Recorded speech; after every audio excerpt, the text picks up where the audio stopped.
Pericles llegaría al poder en Atenas en el año 461 a.C., destacando por ser un general, político y orador extraordinario, llegando a ser un personaje relevante durante la edad de oro política de la polis griega. Atenas era el principal centro de poder de la Grecia antigua, liderando una alianza con otras ciudades-estado conocida como la Liga de Delos.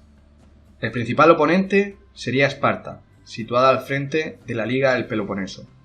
Las tensiones entre ambas ciudades culminarían en la Primera Guerra del Peloponeso, que terminaría sin un vencedor claro y con la firma de una tregua.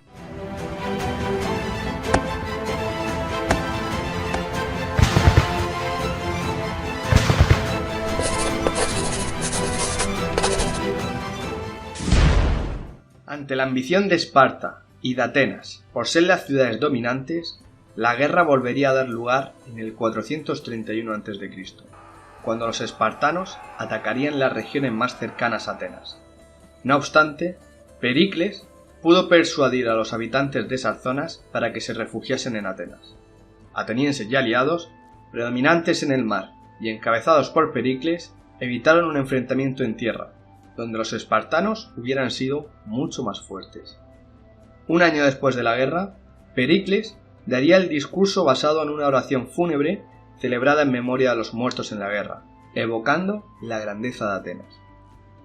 Este fue el fin de estos hombres. Estuvieron a la altura de Atenas y quienes les han sobrevivido no deben desear un espíritu más heroico, aunque pueden hacer precés por un designio menos funesto en la lucha.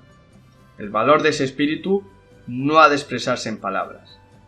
Cualquiera podría detenerse a considerar ante vosotros las ventajas de una brava defensa, que bien conocéis por propia experiencia. Pero en vez de escuchar esas voces, preferiría que, día tras día, fijarais los ojos en la grandeza de Atenas, hasta quedar prendados del amor por ella.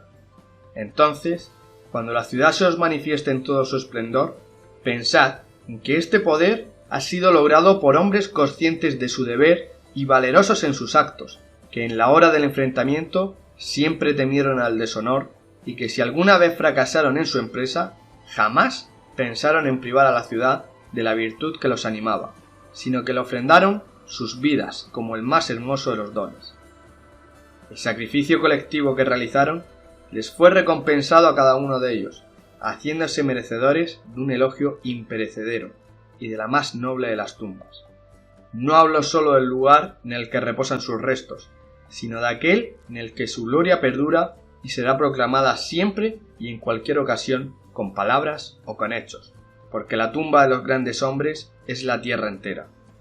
No solo son conmemorados en columnas e inscripciones en su propia patria, su recuerdo pervive también en suelo extranjero, no grabado sobre piedra, sino en la memoria no escrita y en los corazones de los hombres. En el 430, Esparta atacaría de nuevo las regiones próximas de Atenas. Pericles buscaría evitar a toda costa el enfrentamiento terrestre, pero esa estrategia no era plenamente seguida en Atenas, donde se pedía una política mucho más agresiva. Una epidemia de peste causaría la muerte de decenas de miles de habitantes de la ciudad ateniense, quedando las fuerzas disponibles totalmente diezmadas, dando lugar a una fuerte oposición y a conspiraciones contra Pericles, quien sería finalmente despojado de su cargo de jefe militar de los atenienses, aunque momentáneamente, pues en el 429 a.C. sería repuesto, aunque de manera breve, pues sería víctima de la epidemia. Los sucesores de Pericles cambiaron la estrategia y lanzaron ataques contra Esparta. Finalmente, con las fuerzas agotadas en ambos bandos, en el 421 a.C. firmaría un tratado de paz. 6 años después, Atenas volvería a reanudar la contienda, y sus tropas serían derrotadas en el 413 a.C., dejando a Atenas a merced de los espartanos. El hecho decisivo de la guerra sería en el 405 a.C., cuando la flota ateniense fue destruida en Egospótamos, y Atenas se vio obligada a rendirse. De este modo, Esparta pasaba a ser la primera potencia en Grecia. Si te ha gustado el vídeo, no olvides dejar un like y suscribirte para estar atento cuando subamos los siguientes. Muchas gracias. ¡Espartanos!